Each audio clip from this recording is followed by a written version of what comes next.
सौतेली माँ की गरीब बेटी। एक राज्य में रूपा नाम की एक सुंदर लड़की रहती थी। दुर्भाग्य से उसकी माँ अब इस दुनिया में नहीं थी और उसके पिता ने दूसरी शादी की थी। कुछ समय बाद रूपा के पिता इस दुनिया से चले गए और अब रूपा अपनी सौतेली माँ और सौतेली बहन के साथ रहती थी। रूपा की माँ रूपा के साथ अच्छा व्यवहार नहीं करती थी, उससे घर के सारे काम करवाती थी। रूपा पूरा दिन घर की सफाई से लेकर खाना बनाने तक के सारे काम करती थी, फिर भी वह उसे भर पेट खाना तक नहीं देते थे। रोहिणी, जल्दी इधर आओ, देखो मैंने तुम्हारे लिए कितना सुंदर ड्रेस लाई हूँ। रोहिणी आती है और अपनी ड्रेस देखती है। माँ, ये तो बहुत सुंदर ड्रेस है, मैं इस ड्रेस में बहुत सुंदर लगूंगी। हाँ हाँ हाँ, तभी तो मैं इसे तुम्हारे लिए लाई हूँ। राजकुमार के यहाँ आज बहुत बड़ा उत्सव है, उसके लिए सबको बुलाया गया है। ये सब रूपा भी सुन रही थी और वो भी राजकुमार के महल में होने वाले उत्सव में जाना चाहती थी। जाओ, अब जल्दी से तैयार हो जाओ, हमें जल्दी जाना है। माँ, मुझे भी वहाँ जाना है, लेकिन इतने बड़े उत्सव में पहनने के लिए मेरे पास कोई अच्छी ड्रेस नहीं है। तुम कहीं नहीं जाओगी, चुपचाप जाओ और घर का सारा काम खत्म करो और सोने के लिए बिस्तर भी अच्छे से बना देना। और हाँ, घर की रखवाली करना जब तक हम वापस नहीं आ जाते। अगर तू सोई तो मुझसे बुरा कोई नहीं होगा। माँ की बातें सुन रूपा बहुत उदास हो जाती है। कुछ देर बाद दोनों माँ बेटी राजमहल के लिए निकल जाती है। अब रूपा घर में अकेली थी और आंगन में बैठी रो रही थी। तभी वहाँ एक परी आती है।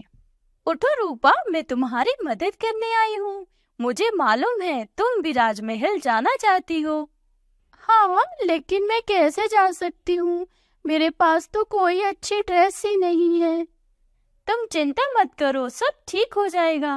परी अपनी जादुई छड़ी घुमाती है और अचानक सब बदल जाता है।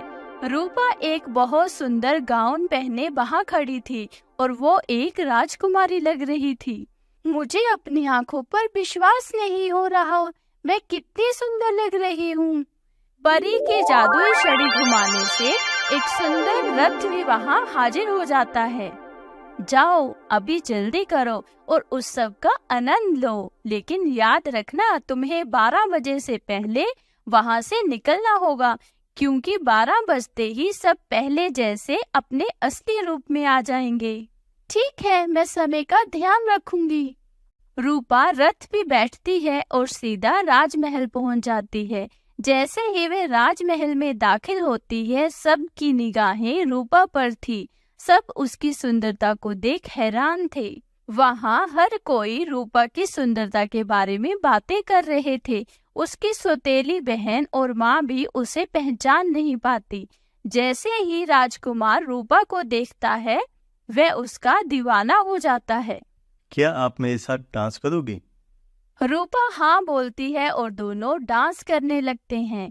राजकुमार को उसके साथ डांस करता देख वहाँ मौजूद सब लड़कियों को रूपा से ईर्ष्या होने लगती है।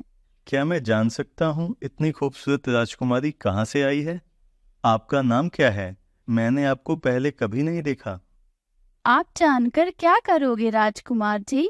वैसे भी मैं अभी आपके सामने हूँ और आपके साथ हूँ। मैं तो बस इस पल को जीना चाहती हूँ। वैसे भी मुझे नहीं लगता हम दोबारा कभी मिलेंगे भी। लेकिन मैं आपसे मिलना चाहता हूँ। रूपा राजकुमार के साथ डांस कर रही थी और दोनों बातें कर रहे थे। परी ने जो रूपा से कहा था रूपा को बिल्कुल याद नहीं रहा। तभी अचानक रूपा का ध्यान घड़ी पर जाता है। 12 बजने ही वाले थे। उसे परी की बात याद आती है और वह जल्दी से बिना कुछ राजकुमार को बोले वहां से निकल आती है और जल्दी जल्दी में उसका एक जूता वहीं रह जाता है। राजकुमार उसका पीछा करने की कोशिश करता है, लेकिन तब तक वह वहां से जा चुकी थी। राजकुमार उस जूते को उठाता है और अपने मंत्री को बोलता है, इस जूते को लो और देखो ये किसका है। मैं इस लड़की से शादी करूंगा जिसका ये जूता है, और याद रहे बिना इस लड़की के लौट के मत आना। अगले दिन मंत्री घर घर जाकर उस लड़की को ढूंढने लगते हैं और वह रूपा के घर पहुंच जाते हैं। रूपा की सौतेली बहन रोहिणी उस जूते को पहनने की कोशिश करती है, लेकिन उसका पैर उसमें नहीं आता। रूपा को नीचा दिखाने के लिए उसकी सौतेली माँ रूपा को बुलाती है और उसे जूता पहनने को बोलती है। रूपा, चल तू भी इसे पहन कर देख ले, क्या पता तुम्हें ही ये जूता आ जाए। रूपा आती है और उस जूते को अपने पैर में पहनती है। वो जूता रूपा के पैर में अच्छे से आ गया था। क्या देखो, ये जूता आया भी तो किसको, ये लड़की राजकुमार के लायक भी नहीं है, और इसकी सूरत तो देखो जरा, इसके कपड़े किसी भिखारन से कम नहीं लगते। जाओ अपने राजकुमार से बोल दो, इससे शादी करने से तो अच्छा है वो मेरी बेटी से शादी कर ले।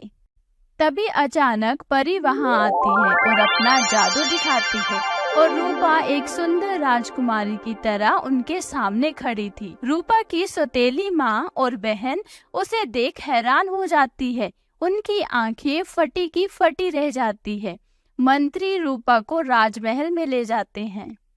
रूपा को देख राजकुमार बहुत खुश हो जाता है और बड़ी धूमधाम से उससे शादी कर लेता है। अब रूपा राजकुमार के साथ उस बड़े से महल में खुशी खुशी रहने लगी।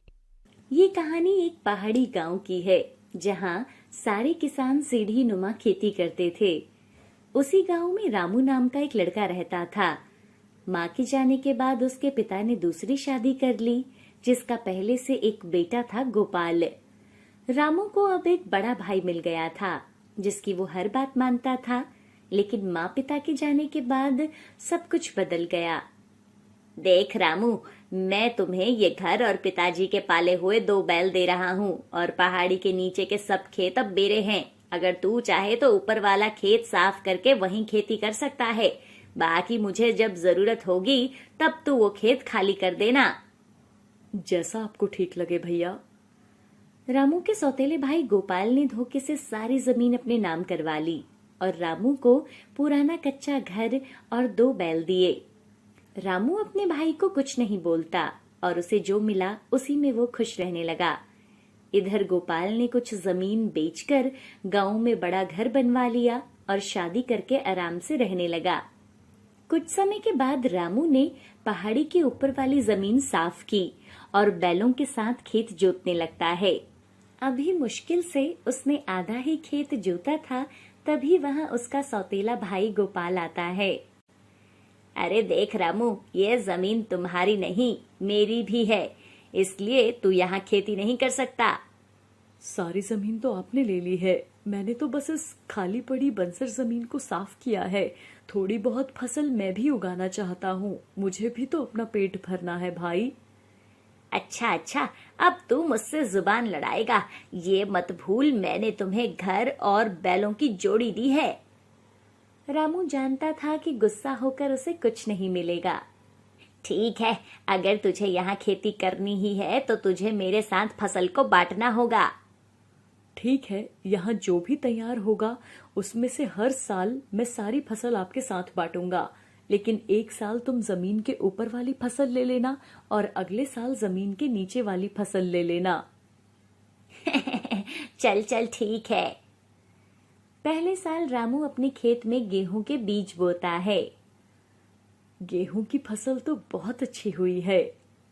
रामू अपनी फसल काटता है और सारे गेहूं रख लेता है और गेहूं के पौधों की सूखी जड़ें गोपाल को दे देता है। अरे ये सब क्या है, तुम्हारा दिमाग खराब है क्या? लेकिन हमारा तो यही बाधा हुआ था ना कि आप जमीन पहले साल जमीन के नीचे जो भी फसल उगेगी वो आपकी होगी और ऊपर वाली मेरी। इस साल जो फसल जमीन के ऊपर होगी वो मेरी होगी, समझा तू? ठीक है भाई। अगले साल रामू अपने खेत में मूंगफली की फसल उगाता है। जब फसल तैयार हो जाती है तो रामू सारी मूंगफली ले लेता है और ऊपर का हिस्सा गोपाल को दे देता है। ये लो भाई, जमीन के ऊपर वाला उगा हिस्सा ये सब आपका है। गोपाल रामू की चतुराई समझ गया था और वो गुस्से में वहां से चला जाता है।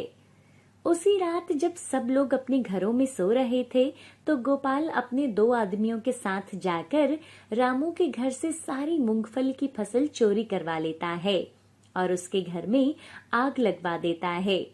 रामू कैसे भी करके उस आग से बच जाता है, लेकिन उसका पूरा घर जल गया था। रामू अपने बैलों को लेकर वहां से दूर दूसरे गांव चला जाता है।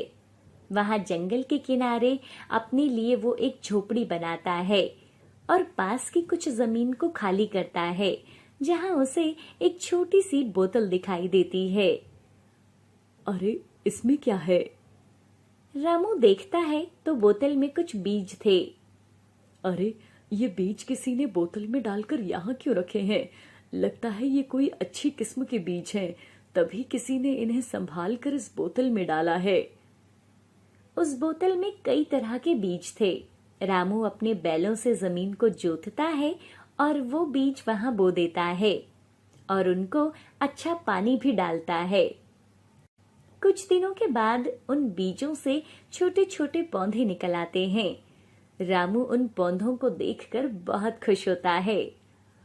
सारे बीज अच्छे से अंकुरित हो गए हैं, अब इनका अच्छे से ध्यान रखना होगा, न जाने इस पर कौन कौन सी सब्जियां आएंगी।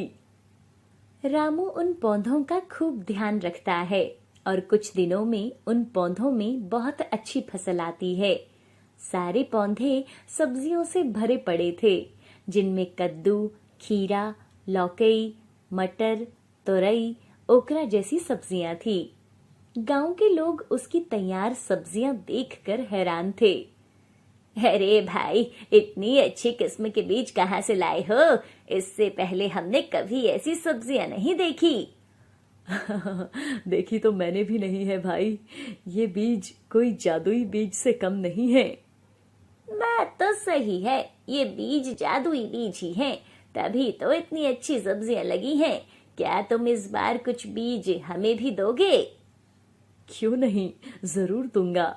आखिर आप लोगों ने मुझे गांव में रहने के लिए जमीन दी है, इस बार मैं कुछ बीज बना लूंगा और आपको भी दूंगा।